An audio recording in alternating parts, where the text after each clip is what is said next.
ओम श्री साई राम। ओम श्री साई कनकांबर धारिणे नमः। 61।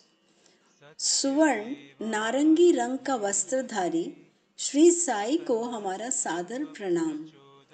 भगवान श्री सत्य साई नारंगी रंग की कफनी व पीतांबर धारण करते हैं।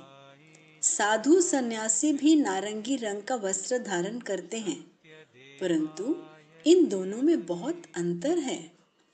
स्वामी जी छोटे थे और उनके दादाजी कोंडमा राजू जब तालुका की जगह जाते थे, तब वापस आते वक्त अपने पोतों के लिए विविध रंग के कपड़ों के गट्ठर लाते थे। यह देखकर सभी पोते अपनी पसंद का कपड़ा लेने के लिए भाग दौड़ करते थे, परंतु बाल सत्यनारायण मात्र सबके बाद बचा हुआ कपड़ा खुद के लिए लेते थे।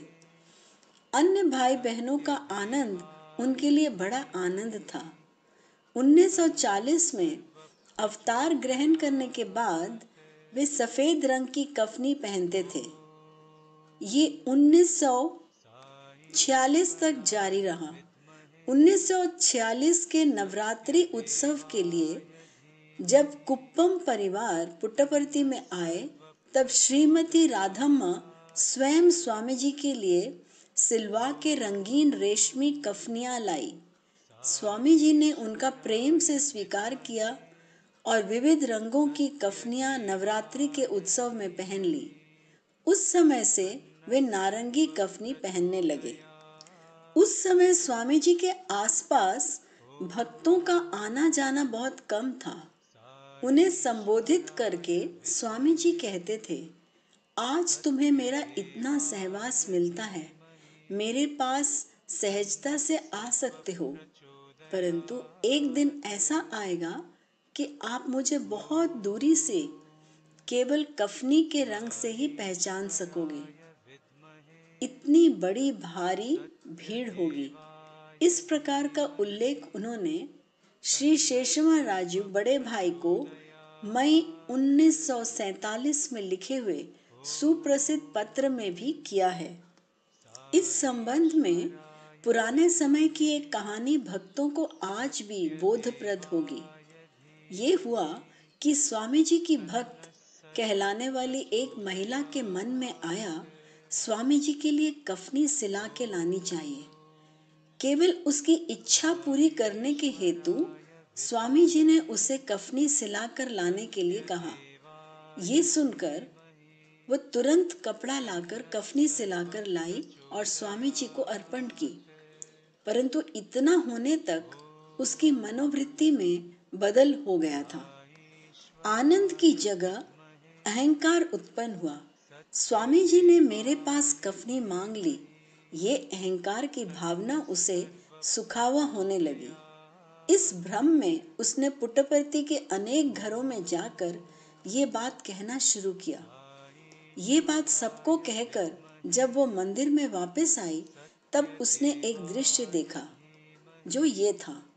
उसने स्वामी जी को दी हुई कफनी काटकर उसकी पताका सभी जगह लगाई गई थी।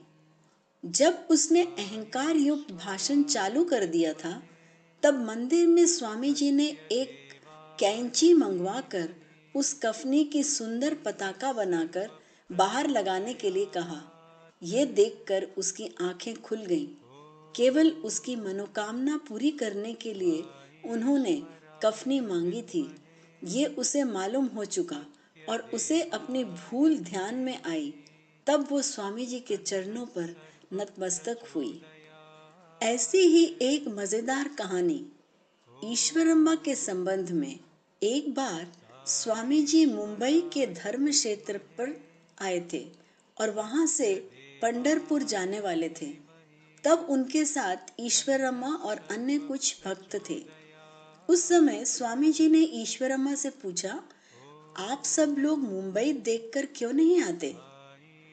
उस समय हल्के गुस्से से वो बोली, उसके लिए पैसे चाहिए ना, और अगर आप पैसे देंगे तभी हम जा सकेंगे। इस पर स्वामी जी ने दोनों हाथों से अपनी कफनी जहाँ कुर्ते की जेब होती है वहाँ खींच कर दिखाई और कहा, देख इसमें जेब है क्या? फिर मैं कहाँ से तुम्हें पैसा दूंगा? माँ बेटे का ये संवाद सुनने वाले मात्र हास्य कल्लोल में डूब गए। ओम श्री सत्य साई नाथ अर्पणमस्तु।